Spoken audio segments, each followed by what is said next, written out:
Good morning, everyone. I'm Craig Finestead, one of the pastors here at the Water's Edge. I'm looking around, I'm trying to figure out who is who. Y'all got these masks covering your face, but for those of you who are online, welcome as well. We have opened up our 9 o'clock service. We do require face coverings the entire time of the service. 10:30, we're following the City of Omaha standards where you come in, you leave, you go to the bathroom, you walk out a leg cramp, play with your kids in the foyer. You have to wear a mask. If you're seated, we can socially distance. So at 10:30, once you're seated, you can take your mask off. We're just trying to do this to accommodate everybody. For the last 7 or 8 months here at 9 o'clock, I've just looked at cameras, and today I get to look at faces. I can't tell if y'all are smiling or not, so I'll just make the assumption that you are. So my grandpa and grandma had a table in their kitchen, and I sat at this table, and like I had so many good memories at this table. Like we would always make applesauce in the fall and can it, and we would eat the applesauce in the wintertime. We'd have split pea and bacon soup, and Grandpa would make kumla. It's like this Norwegian dish it's like a big potato dumpling with ham in it. I just thought that table, it reminded me of my childhood and like so many good memories. And when Grandpa died, I'm not sure if it was my dad or my uncle that got the table, and he was their dad, and it should work out that way. But that was like the one thing I wanted was that table. And I was at an antique store, not usually where I hang out, but I was doing a wedding, and I had like a free morning, free early afternoon, and so I walked into this antique store, and I saw this white table, and the table in Grandpa and Grandma's house was like this honey oak, but it looked exactly like Grandpa and Grandma's table. It had like these leaves that expanded up, and even like little markings at the bottom were the exact same thing, and it was white. So I kind of looked underneath and actually kind of peeled a little bit of the decaying white paint off, and it was like this beautiful oak underneath. So I go to buy the table, like it was like $65, and I probably would have spent $300 just to have this table. Like it was just I wanted it because it was going to remind me of my childhood. And so I go up, and have you ever bought anything like at an antique store before?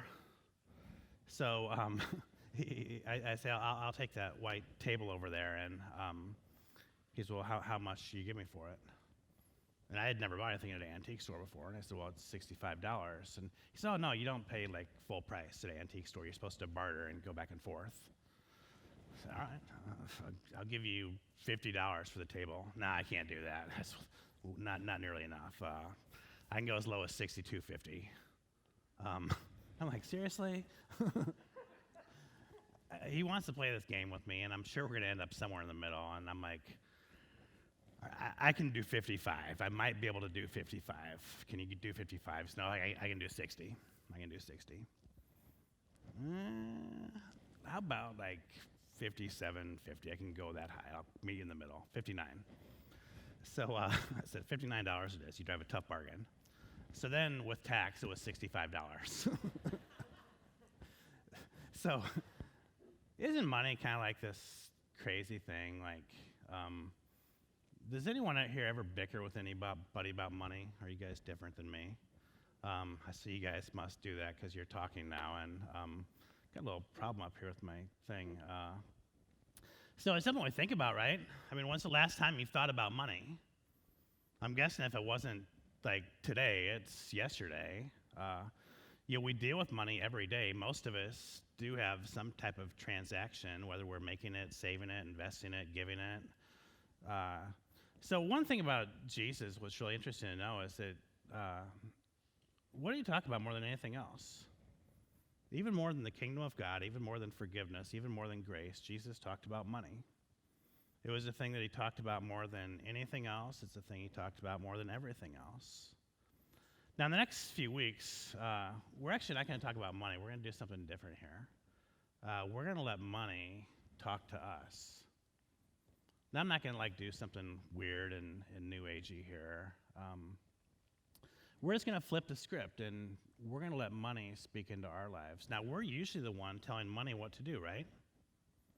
We would say, okay, pay the mortgage, go into savings, buy me some groceries, pay for a new pair of basketball shoes that are the exact same basketball shoe you bought your 14-year-old son last year that he no longer fits into anymore. Not that I know of personal experience on that one. Um, but what if we allowed our money to talk to us? What if we invited money to pull up a chair into the conversation and give us some advice? Now, the truth is, I think that some of us, we'd probably rather not hear from our money because we already know what our money might tell us. You know, have you ever been like the kid or the parent in this conversation and it's like this? You know, I'm not mad at you, I'm just disappointed. Have you ever had that conversation? I think that's what money might have to say to us. And for good reason, because some of us have made some financial decisions that just really don't make any sense. Do you get that one? It doesn't make any sense? Never mind. I was thinking someone would laugh at that one. I worked hard on that. So anyway, we would expect money to say what? Like what a financial planner would say, what an accountant would say, what an economist would say, or maybe like a wise parent. But I think we'd be surprised because I think if money could talk to us, money would tell us what Jesus told us about money 2,000 years ago. So I want you to know that Jesus talked about money more than he talked about the kingdom of heaven. Now, he wasn't after people's money, though. Jesus didn't go around asking people for money. Jesus was after something else. He was after their hearts. Now, before we get to this part about money, I want to ask you a question, all right?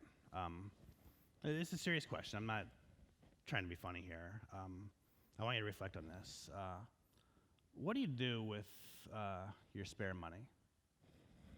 Like the money you don't need? Now, I can see your faces behind your mask because I know people, and you're thinking, okay, Craig, don't know about you, but I don't have any spare money laying around. No, it's true. You may not actually have like money laying around, but you do have extra. Like I know you do. For example, do you have a car? Do you have more than one car? Do you have a kid who has a car? How about this one? Do you have a little house that you put your car in? Or if your car is almost kind of partially dirty, do you take your car through the car wash and clean your car? What about this one? Have you ever driven like a perfectly good car into a car lot and told them you didn't want that car anymore and you want another perfectly good car that was like a little bit newer and you're going to spend some of your extra money on that? Or I think it'd actually be really cool to like work in a Apple store for a day. You know, so I ask you the question, what do you do with your extra money? And I would think if I would work in an Apple store for a day, I'd be really frustrated because all these people are bringing in their phones that work perfectly well to replace it and spend their extra money on another phone that just works a little bit better. Now, Apple, they came out with a new iPhone, I think it was this week, right? Or maybe it was last week. And like the upgrades are very small, but there's going to be a lot of people that take their extra money and they give the Apple store back a phone that works really well for one that works just a little bit better. Now, if Apple could do something amazing, like, you know, when you're at the store using Apple Pay and like you have to use your face to get into your phone. Now, if Apple could figure out how to help us, or if Apple could help their phones recognize our face behind our mask, like that would be a good upgrade. But going from like 18 megapixels to 19 megapixels on your phone, like, you know, not so much. Now, the reason that when I ask you the question, what do you do with your extra money? The reason that you're thinking you don't have any extra money is because of one word and one word alone, and that word is greed. Now, if you look in the mirror, greed is going to be something really, really difficult for you to see. Now, if you're to look in my mirror, it'd be a lot easier for you to see the greed that exists in my life. Greed is like the self-destructive habit that it's just really challenging and difficult for us to be self-aware of. I've talked to a lot of people about money over the years.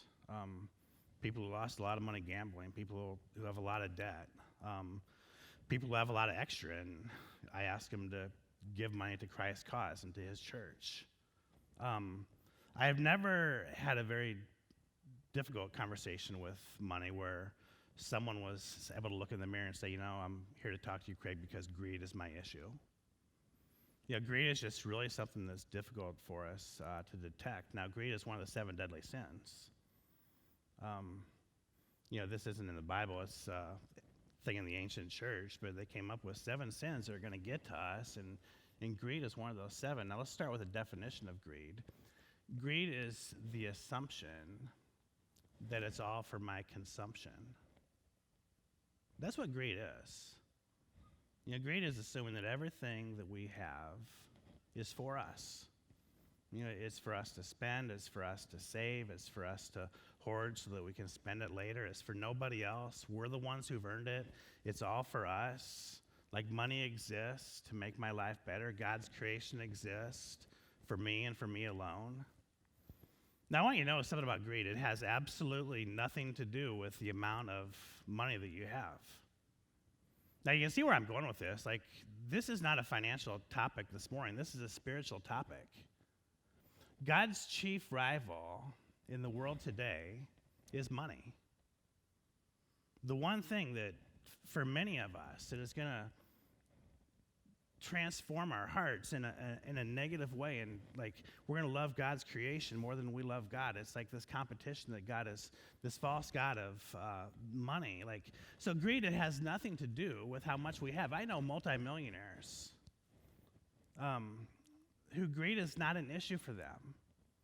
I know some very wealthy people that greed is an issue for them, and they're burning themselves out on this treadmill of greed, trying to make more and more, thinking if they have more and more, they're going to be more.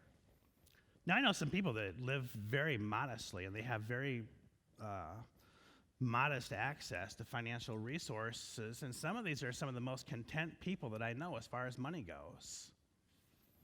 And I know some people that deal with greed that have very modest incomes and very modest wealth. It's not about how much we have. Greed, it only has to do with our assumption about what money is. Now, you can spend it all, you can hoard it all, you can save it all, you can invest it all. Either way, you're making the consumption assumption that everything you have is for you and for you alone and nobody else. Greed is not a financial issue. Greed is going to be a heart issue. Now, Jesus says that greed is a faulty assumption. He pointed out to us an entirely different view on money. And as we listen to Jesus, we'll discover that, and this is really cool. So when we listen to Jesus, we'll discover that his teachings on money, they don't just change our finances. They will change our entire lives. So let's look at one of the things that Jesus says about money. This is found in the Gospel of Luke, chapter 12. It's 13 through 20. I'm going to read the first 3 verses now. So there's 2 brothers. They want Jesus to be their mediator. And in verse 13, one of the brothers says to Jesus, tell my brother to divide the inheritance with me. So what are they doing here? They're bickering about money. Jesus replied, man, who appointed me a judge or an arbitrator between you? Then he said to them, now, if you hear nothing else this morning, okay, you forget about my little story about, bartering with the antique guy. I'm going to tell you some other cool stuff. There's going to be some more Bible verses. But if you remember one thing this morning, just remember verse 15. So Jesus said to them, and I really think Jesus speaks to us, all those who bicker about money, all those who deal with greed, at least to some extent. Watch out. Be on guard against all kinds of greed. Your life consists more than an abundance of possessions. So did you get that? Be on guard against all kinds of greed. Life, it consists of more than possessions. Now, you live in the same world that I live in. It's easy to fall into the trap of believing that we need more to be more. Yet, here's the deal. Most of us are going to run out of time long before we run out of money. We're going to die with stuff left over, and when people die with stuff left over, people pick through their stuff, they sell some of the stuff, they throw much of the stuff away. Doesn't that tell you that our life is more than an abundance of possessions? Now, if money talked, here's principle number 1. If money talked to us this week, here's what money would say. I can add meaning to your life, but I'm not the meaning of life. Now, that's great advice, right? Money can't, money can add meaning to our life, but it's not the meaning of life.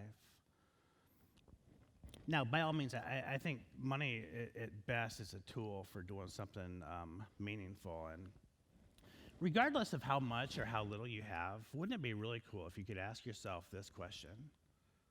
What if I used my extra so that I could add meaning to my life and to other people's lives? That would be really cool. What it would look like if we're free from the assumption of consumption. Wouldn't our life be really cool if we replace the greed that exists in our life, whether we're aware that greed exists or not? Wouldn't it be really cool if we could replace that greed with gratitude and eventually generosity? If all this talk about money makes you nervous, it really shouldn't. And here's the reason why. Nobody that I have ever met has applied the biblical financial teachings of Jesus to their life and ever regretted it. I have never met a person that made a gift to Christ's cause and told me 3 years later, gosh, I gave that money to that mission, or I gave that money to buy that land, and I totally regret that. That was a bad call. I should have saved that for myself and invested in Amazon. I have never heard anybody tell me that. Some people, I love what Timothy says here. Some people eager for money have wandered from the faith and pierced themselves with many griefs. And Paul is saying here to Timothy, money's going to be a challenge. There's some people that have wandered from the faith because of this. Greed has caused them to wander from the faith, and all of a sudden now they have all these issues. And here's what I want you to think about. You can't be a devoted follower of Jesus Christ and not let him into the realm of your personal finances. Financial issues are not just financial issues. Financial issues are spiritual issues. Because what finances do is they reveal who we are and whose we are. So for those of you online, for those of you who are here, you can go to on your sheet that you have, for those of you online, just go to weomaha.com, go to our new series, If Money Talked, go to week 1, there's a resource guide. There's actually a quiz that you can take, and it's really fun. I took the quiz a couple weeks ago. So just go to ifmoneytalk.com/quiz. You can respond to all these questions, and it really tells you where money fits in your life. And the next few weeks, we're going to have additional things you can do on this website. It's really cool stuff. But you have to know that financial issues are not financial issues. They're not just money issues. They're spiritual issues. So Solomon writes in Ecclesiastes, and Solomon was a very wealthy man. Solomon says, whoever loves money never has enough. So the greed, we're never going to have enough. The greedy person is never going to be content because he or she is always going to want more. Whoever loves wealth is never satisfied with their income. This too is meaningless. Now,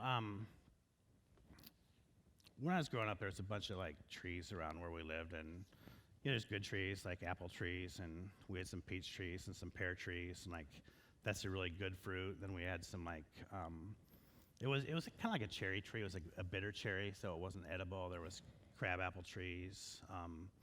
So some trees have bitter fruit, and some trees have good fruit. Now, greed and generosity are going to be fruits. There's going to be fruits that come from both those trees. One's going to be good, and one's going to be bitter. So greed produces the bitter fruit. So if you practice greed, and if you can detect that this exists in your life, and if you do this self-destructive behavior, greed is going to produce bitter fruit of envy, pride, and discontent. Generosity, on the other hand, is the good fruit. It produces wisdom, humility, and joy. So I was talking to a young pastor on Thursday, and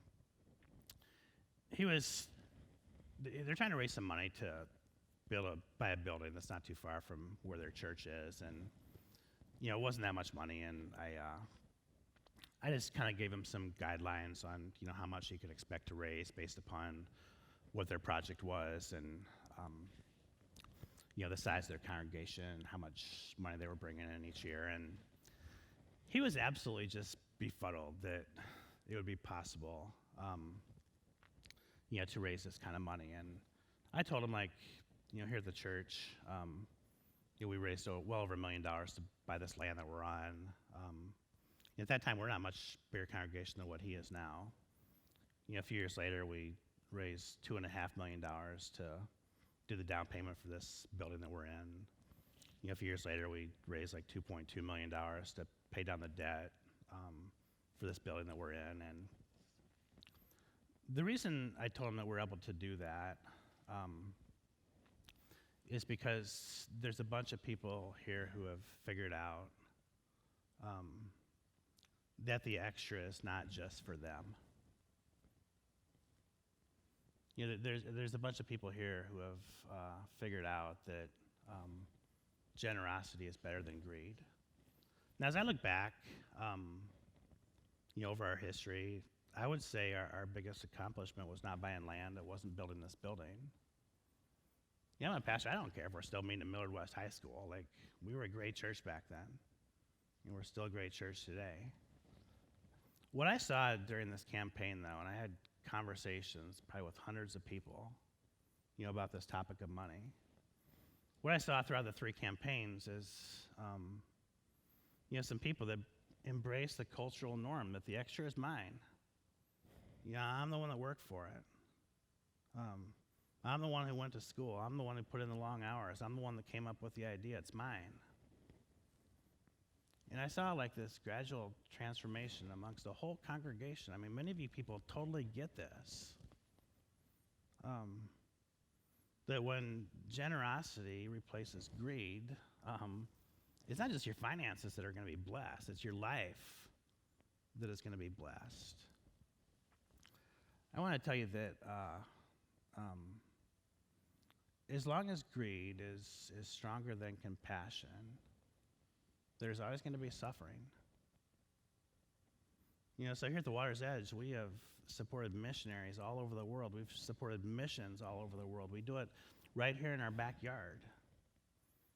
This church consistently goes above and beyond the call of duty. It rises to the occasion to help marginalized people, and it's because many of y'all get this, that the extra is not just for us. The greed is the cultural value. Generosity is the biblical value. So I want to read you the rest of the story between Jesus and the 2 brothers. So these 2 brothers are fighting about money. We fight about money. We fight with others about money. We fight with ourselves about money. And so Jesus wasn't done with them yet. He said, be on guard for greed. Life is more than an abundance of possessions. So then Jesus tells them this parable. The ground of a certain rich man yielded an abundant harvest, and he thought to himself, what should I do? I have no place to store all my crops. Then he said, this is what I'll do. I will tear down my barns, and I'll build bigger ones, and there I will store my surplus grain. Now, you think that might be crazy, right? But you actually do it all the time. We do this. We build bigger barns. In fact, when we run out of room in our bigger barns, we rent storage units, and they're all over the place. And I'll say to myself, you'll have plenty of grain laid up for years. He's saying, life is an abundance of possession. If I build these bigger barns, I'll have all this grain, and then I can take life easy. I can drink and eat and be merry. And then God said to him, you fool. That very night, your life will be demanded from you. We've tried to accumulate and acquire and possess, and he says that very night, your life will be demanded or could be demanded from you. Then who will get what you've prepared for yourself? So then I love how he ends this little story here. He says, this is how it will be with whoever stores up things themselves but is not rich toward God. If you're going to be rich toward anything in this life, be rich toward God. Maybe you're financially blessed in the meantime, that's fine. If you're not, that's fine too. But if you're going to be rich toward any one thing, be rich toward God. I just think about all the people around here that have made so many sacrifices, and I see them as being rich toward God. And we have so many stories we could tell, just so many of them. And I want you to watch, as you watch this video we prepared, I just want you to think of all the people who have said no to greed and yes to generosity, to make this young woman's testimony possible. So let's listen to part of Allie's story. I am Allie Sempek, and my family actually started coming to Water's Edge right when it started. So I have been going to Water's Edge since I was probably around 11 or 12. I was a part of the, middle school ministries of going to youth groups and going on the summer camps, and it really made me expand not only as a person and grow in my faith, but allowed me to have friendships that also had the same background as me. People that I could depend upon through, middle school and high school, which are terrifying years for a lot of us. And these kids were people that I grew up with, that I depended on, that I never had to second guess how they felt about me. So growing up in the different ministries at this church have really allowed me to kind of evolve into the woman that I am. I've been able to use the gifts that God has given me by being on this stage. I first started singing with AJ when I was 16, and at that time I was absolutely terrified of singing in front of people. I had major stage fright. I choked at every audition that I had in high school. But for some reason, singing at church always made me feel safe. I never was nervous or worried about what people would think. And now 10 years later, I am still singing at Water's Edge.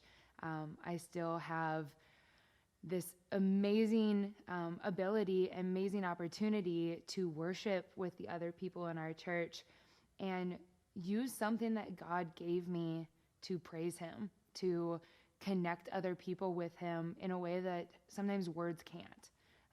So I'm very, very blessed to still be able to sing here. The church has helped me through countless tough times. A few years ago, I was in a very dark spot personally. I didn't know what I wanted to do career-wise. I was out of college. I had been in a pretty toxic relationship, and I was probably at the lowest point that I've ever experienced. I had severe anxiety. I had really bad depression, and really the only people that knew were my parents and were a few members of this church. This church helped me every Sunday morning, just made me feel safe, made me feel loved. Like the dark moments that I was going through weren't going to last forever, that there was a brighter side to it all. And then fast forward to this year where my dad was diagnosed with cancer again during the pandemic, which was already a pretty tough time for a lot of us. And our community here, again, they stepped up to the plate. They were there for my family. They were able to pray for us. They were able to give us meals, send text messages. They were always checking in. I actually had a person come up to me and hand me a $100 bill because they knew that I no longer had a job because I came home. And that was just so bizarre to me that people were so willing to give and without any expectations. It just further reminded me that these people, this church, are my family, and that I can be at the darkest moments of my life and I can be at the best, most exhilarating moments of my life, and they will celebrate both with me. My dream for the Water's Edge would be for it to just get bigger and bigger. I would love to see our church be able to just touch all of the neighborhoods around here and really be an impact in our community. I think we are at such a volatile time in our world, in this generation, that we can really be the ones that step up. We can be the ones that impact others and show them that Christians love one another first. That is what we're here on the earth to do, is to act as Jesus did and to give to others, to be there for others, and to really just be the light in a very dark world.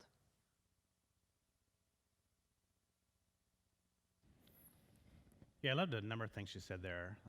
One of them, as she was talking, she said the church has helped me become the woman I am today. Now, the church happens because of people replacing greed with generosity. All of you who invested in this ministry over the last 15 years, you helped this woman become who she is today, and she's this amazing young woman. I loved when she said, the church helped me through my darkest time in life. To all those of you who believe that you have some extra and it's not all for you, and you've invested in the church, like you helped this young woman and hundreds, thousands of others, through some of life's dark times, because you believed that all the extra wasn't for you. I love what she said at the end too, like we live in a volatile time, and she's perceptive to pick up on that. We don't really talk about three things in life, right? Sex, politics, and thank God for that, and money. So where do we have dysfunction in life? Like sex, politics, and money. We live in a volatile time, and like she said, that we can be the light to the dark world. And like that's like this beautiful thing, because you have extra. You invest, and then light can overcome the darkness. So I just want to tell you a quick story. I did a wedding down in Kansas City on Friday afternoon, and drove down there. I stayed in a hotel Thursday night. The family was actually one of the families that started the Water's Edge. They've since moved to Georgia, and they gave us 3, 4, 5 years of their life, and I figured I can, give them a day of my life. Blessed to do that. And so after the wedding, it was like kind of in this little outdoor garden area in downtown Kansas City. I didn't really know anybody there besides the groom and his sister and the parents, and this was their day, so I didn't want to monopolize their time, so I was just kind of chatting with some strangers and getting ready to get the license signed and drive back that night. And this woman comes up to me, and I assume she's probably like a grandma or an aunt or something like that, and she said, "Hey, I just want to thank you for talking about Jesus at the wedding." And she gave me a $50 bill that was folded in half. Like, I usually don't get tips for weddings. I thought it was pretty cool. And I said, "Thank you, that's very kind of you." Got back to the hotel. I had a wedding yesterday. I didn't want to come back in the morning, and that would have caused me too much anxiety, so I came back Friday night instead. And Benjamin was supposed to send me one of his papers that was due at midnight on Friday, but he didn't do it, and I figured he just found a better editor. I've been editing his papers for 1.5 years now, and so then he texted me right when I was leaving the hotel, and I said, "Hey, I forgot to send you the paper. I'm going to send it now." So I thought, okay, I'm hungry. He needs his paper edited. I got to get home. The paper's due at midnight. So I drove to Platte City, that one little area that's right north of Kansas City. It's like the last sign of civilization before you get to Council Bluffs. And you could argue that Council Bluffs isn't really civilization either until you get to Omaha, but if you're from Council Bluffs, that was just a poor attempt at humor. So I stopped at Waffle House. They didn't have Wi-Fi, so I got on my phone and hooked it up. And Waffle House has the best hamburger in the world. So if you combine butter, bread, beef, and bacon, the 4 Bs, you can come up with some really good stuff. So this young man was helping me out. I edited the paper as fast as I could, and this young man was just so kind to me. He'd always bring me Diet Coke because I had to stay awake for the drive home, and asked me if I needed anything else. And I could tell the people working at this Waffle House, they were not upper class, they were not middle class, they were people that were trying to make ends meet. So I don't usually come off as the good guy in the story because I'm not usually the good guy, but I just want to share with you some of my growth. I would say even probably 10 years ago, even before we started raising money for the land, I would say I really believe the extra was for me. That's how I was culturally taught. That's what I have observed in life. Someone would give me $50. I would have said, I'm the one that drove down here. I'm the one that did the wedding. I'm the one that came up with the funny material. Like, this is mine. I deserve this. But something's changed over these last 10 years, especially. Like, when I started asking other people for money and other people to do this, I realized I had to do it as well. So, like, the kid was, gave me the bill, and I pulled the $50 bill out of my pocket. And he said, I'll bring it back your change. I said, don't worry about it. Thanks for serving me tonight. And he looked at me and says, really? He had a mask on too, but I could see his smile. I could see the look in his eyes. And 10 years ago, I wouldn't have done that. I would have believed that extra was for me, and I would have put the remaining $35 in my console, and it would have just sat there. It would have been a part of my bigger barn, because I believed I wouldn't have needed that. But I don't need that. It's extra. And generosity replaces greed, and I'm not there yet. I'm getting there. But when generosity replaces greed, like your financial situation, it will be blessed, but that's not your biggest blessing. Your biggest blessing is that your spiritual, your emotional, your relational life, that's what's really going to get the blessing. So Jesus says, wherever your treasure is, there your heart is as well. So let's go to God and let's pray. Lord, just a time of self-reflection now for all of us. And Lord, it is tough to see greed in the mirror. Lord, I pray that for those of us who are dealing with greed, that just day by day we can replace that greed with gratitude and with generosity. Deliver us, God, from this assumption that the extra is all for us to consume. And just impart in us this belief that money doesn't give us, it's not the meaning of life. Money is something that can add meaning to our life.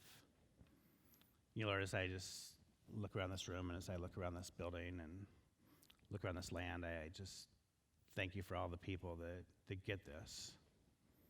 The extra is not all for them. Lord, I pray as we just go through these talks about money that money will speak to us, but even more important than that, certainly, God, that you will speak to us. Speak to us powerful, truthful lessons that just won't bless us financially. Speak to us powerful, truthful lessons that will be a blessing to us in so many other ways, and help us then to be a blessing to the world that we live in. So, Lord, together now in one voice, we come and pray the prayer that you taught us to pray.